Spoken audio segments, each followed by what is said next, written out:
안녕하세요. 정형외과 전문의 최인치입니다.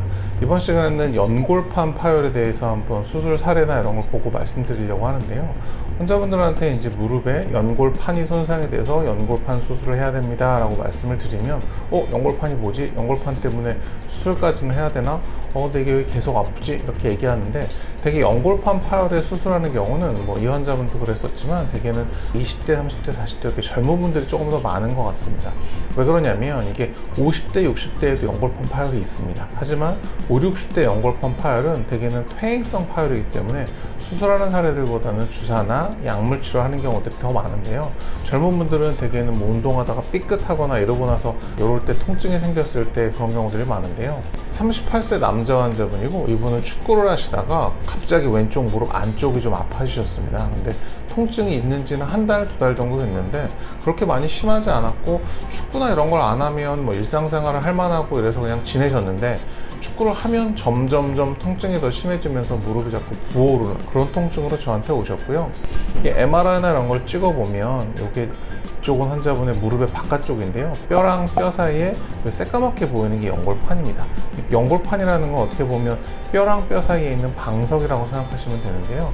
이렇게 까맣게 잘 있어야 되는 방석이 여기는 보면 앞쪽은 까만데 뒤쪽은 이렇게 지금 찢어진 겁니다. 이게 MRI로 이렇게 판정이나 이런 걸 해서 이게 수술할 건지 말 건지 결정을 하는 건데요. 일반 환자분들이 이걸 보면 잘 이해를 못 하시는 경우도 많아서 제가 이제 사례로 다른 수술하셨던 사례를 제가 한번 직접 보여드리면 연골판이라는 건 그야말로 뼈랑 뼈 사이의 방석이라고 생각하시면 됩니다. 그래서 위에 뼈랑 아래 뼈 사이에 이렇게 방석이 C자 형태로 예쁘게 이렇게 방석이 들어가 있으면 정상, 이 왼쪽은 정상입니다. 근데 이 녀석이 어떻게 이벤트에 의해서 찢어져서 무릎 사이에 이렇게 끼어 들어가는 겁니다. 끼어 들어가게 되면 가만히 있을 때는 그렇게 많이 안 아프실 수도 있습니다. 근데 계단 올라가는 것보다 계단 내려갈 때 그리고 쪼그려 앉았다가 일어날 때 이런 동작들을 할 때마다 요 연골과 요 연골, 그러니까 뼈랑 뼈 사이에서 요 연골판이 끼이면서 통증이 생기는 거죠. 그런 식으로 통증이 생기는데 이게 처음에는 조금 있다가 시간 지나가면 점점 더 심해질 수 있고요. 수술이라는 건 대단한 수술이거나 이런 건 아니고 요 끼어있는 녀석을 부분적으로 절제하는 수술을 합니다. 이런 기계들을 이용해서 얘를 제거를 합니다. 그러면 이런 모양이 되는 거죠. 보면 방석이 가령 100 정도의 방석이 있었다 그러면 한 1, 20 정도를 잘라내는 겁니다. 그렇기 때문에 한 80%, 70% 이 정도만 남는 건데 환자분들이 이거는 재생이 안 됩니까? 재생은 안 됩니다. 재생은 안 되지만 전체가 100인데 한 5%, 10% 잘라낸다고 해서 기능상에 크게 문제가 생기거나 그런 건 없고요. 자세히 보면 이걸 오래 내버려 두게 되면 정상 연골은 여기처럼 하얗고 맨질맨질하게 보여야 하지만 이게 손상이 된 걸 오래 내버려 두면 이 아래처럼 연골이 부슬부슬하게 벗겨지는 거죠.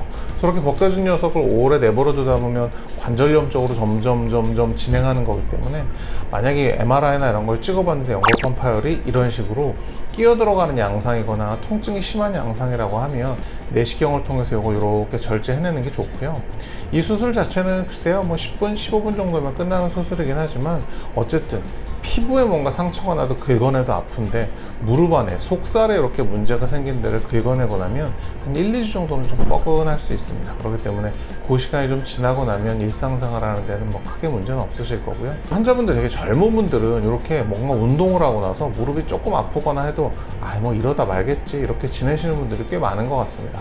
사실 그게 꼭 틀린 거는 아니고 살짝 삐끗하거나 이러고 나서 통증이 나아지는 건 1, 2주 정도면 좀 어느 정도는 좋아져야 정상입니다. 근데 알고 계실 건 1, 2주 정도가 지났는데도 무릎이 계속 붓는다거나 같은 동작을 할 때 통증이 계속 유지되는 것, 또 통증의 주기 자체가 예전에는 이틀에 한 번 아팠어, 하루에 한 번, 반나절에 한 번, 통증의 주기가 점점 짧아질 때 특히나 제일 중요한 건 무릎에 어디를 이렇게 여러 군데가 무릎이 전반적으로 불편한 거 이런 경우면 대개는 별개 문제가 아닌 경우가 오히려 많습니다. 근데 어느 특정 부위 나는 딱 무릎 안쪽에 딱 이 자리만 계속 아파 특히나 이 연골판 파열인 경우에는 무릎 관절면을 따라서 아파지기 때문에 딱 어느 한 부분을 본인이 제일 잘 알아요. 그리고 또 어떤 동작을 하거나 이럴 때마다 특징적인 동작이나 특징적인 곳이 명확하게 계속 반복적으로 아프다.